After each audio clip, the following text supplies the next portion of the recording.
Ko tu darītu, ja uzzinātu, ka mūsu planēta aizies bojā? Pēc 13 gadiem.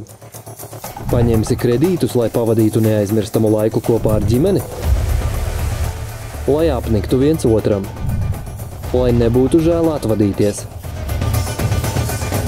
Vai nodosi parīktīgo un vismaz kaut beigās padzīvosi priekš sevis?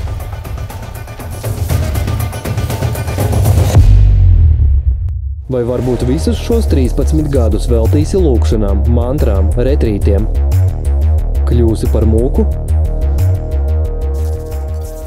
Nu kas tas par bērnu dārzu? Tu taču esi pietiekami gudrs cilvēks. Tu noteikti sāksi izskaitļot, kuras planētas zonas pastāvēs visilgāk, un tur nopirksi zemes gabalu. Uzbūvēsi sev bunkuru, lai varētu nodzīvot ilgāk par citiem. Un kas tālāk?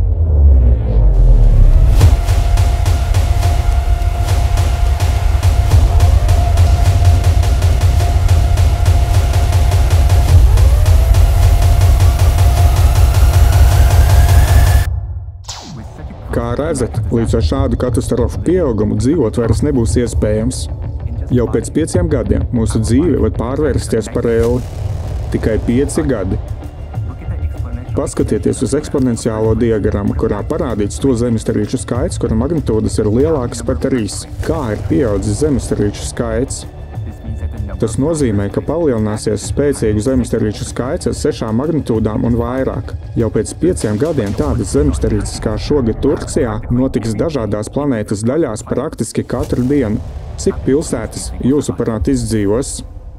Jūs redzēsiet, ka vairāk nekā 90% no visas pasaules produkcijas pārstās pastāvēt pēc 5–7 gadiem. Šogad šī tendence jau ir sākusies. Uzmanīgi aplūkojiet Amerikas karti. Jūs redzat sarkanās zonas, dzeltenās zonas un zaļās zonas. Šajā kartē ir parādīts, kuri valsts apgabali būs pakļauti postošām klimata katastrofām agrāk par citiem, bet kuri vēlāk.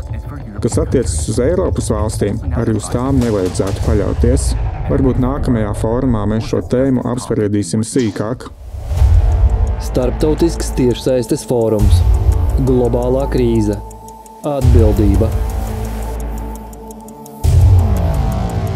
Paskatīties fórumu bez cenzūras var kanālā Radoša sabiedrība Rumble platformā.